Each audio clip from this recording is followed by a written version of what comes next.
Este es México. En los últimos años, ha vivido graves escenarios de violencia que han dejado miles y miles de muertos y desaparecidos. El último escenario grave sucedió en Oaxaca, al sur del país. El 19 de junio del 2016, fueron asesinadas al menos 11 personas por policías federales y estatales con armas de alto poder, en el intento por diluir una manifestación. Este conflicto ha dejado más de 60 presos políticos en el estado. Los maestros y pobladores se manifestaban contra la reforma educativa, como en muchos lugares del país. Pero ¿por qué maestros y ciudadanos se oponen a esta reforma? Veamos. En 2013, diputados y senadores aprobaron la reforma educativa por iniciativa del presidente Enrique Peña Nieto. Lo hicieron protegidos por miles y miles de granaderos. Bueno, aquí solo pondremos unos cuantos. Las protestas ya existían, pero no les importó escuchar las voces de especialistas en el tema, maestros y padres de familia. ¿Para quiénes entonces estaban realizando la reforma? Es muy claro, las voces que sí escucharon provenían de grupos empresariales como Mexicanos Primero y la Organización para la Cooperación y el Desarrollo Económico, el Club de los Países Ricos. Uno de los pilares de la reforma educativa es la evaluación a los maestros por lo menos cada 4 años. Esta evaluación pretende medir la idoneidad del maestro. Pero no toma en cuenta grado académico y experiencia, la calidad humana con los alumnos, ignora las diferencias culturales y socioeconómicas del país, por ejemplo, entre un maestro de un municipio de Nuevo León o un maestro rural en la Sierra de Puebla. El examen, además de largo y antipedagógico, está compuesto en su mayoría por preguntas sobre reglamentos y procedimientos burocráticos, y no por contenidos académicos. La verdad es que uno de los grandes objetivos de la reforma educativa es someter a los trabajadores de la educación arrebatándoles su estabilidad en el empleo, con el pretexto de mantener solo a los maestros idóneos. La renuncia provocada y el despido masivo echará a la calle a decenas de miles de educadores. Pero, ¿quién evalúa a los maestros? Enrique Peña Nieto impulsó la reforma educativa. Sí, quien difícilmente se sabe las capitales de los estados, creía que Benito Juárez estaba vivo en 1969 y que no puede citar los 3 libros que marcaron su vida.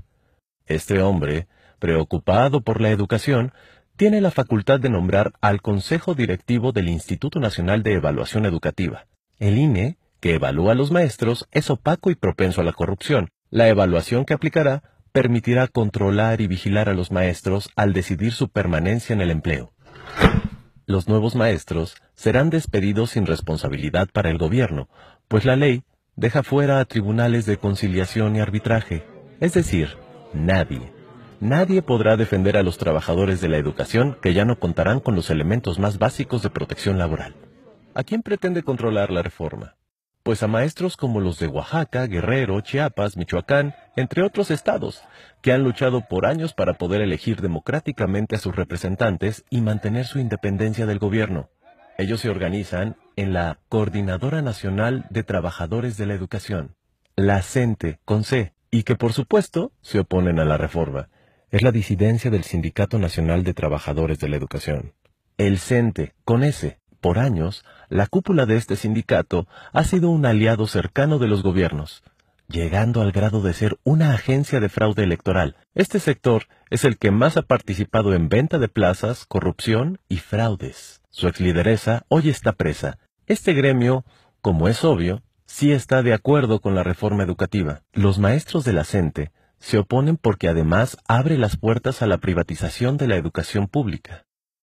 Esta reforma plantea la autonomía de gestión.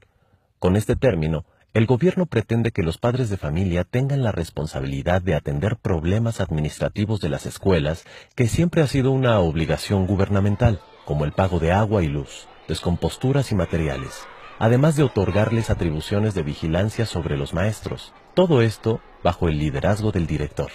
También alienta el entrometimiento de empresas en las escuelas públicas. No es exagerado decir que la complicidad de empresarios con gobiernos corruptos, como los que tenemos, harán de la educación un jugoso negocio a costa de los padres de familia. Para nadie es un secreto la gran crisis del sistema educativo mexicano. Este sistema está formado por autoridades educativas, infraestructura, maestros, alumnos, programas de estudio y materiales. De todos estos componentes, el gobierno y los medios de comunicación han fabricado a un solo culpable de esta crisis: los maestros. Pero en México se siguen implementando planes de estudio de hace 15 años. Desde que se impuso la reforma, no se habla de estrategias pedagógicas o invertir en ciencia y tecnología. Hemos llegado al punto en que los libros de texto gratuitos tienen faltas de ortografía y errores científicos. Este año se le quitaron 3.660 millones al presupuesto de la Secretaría de Educación Pública. ¿Le interesa al gobierno la educación de los ciudadanos? Los maestros que se han movilizado contra esta reforma no han dejado de ser llamados huevones, vándalos, privilegiados. Los medios de comunicación hacen una campaña de odio. Seamos sinceros.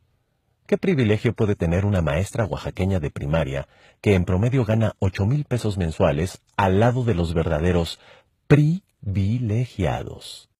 Muchos mexicanos no tenemos estabilidad laboral, seguridad social, jubilación, vacaciones, ya no se diga aguinaldo. Nos molesta la lucha de los maestros, pero la precariedad laboral no tiene que ser generalizada. En lugar de oponerte a los maestros en lucha, quizás sería buena idea recobrar juntos los derechos que nos han quitado.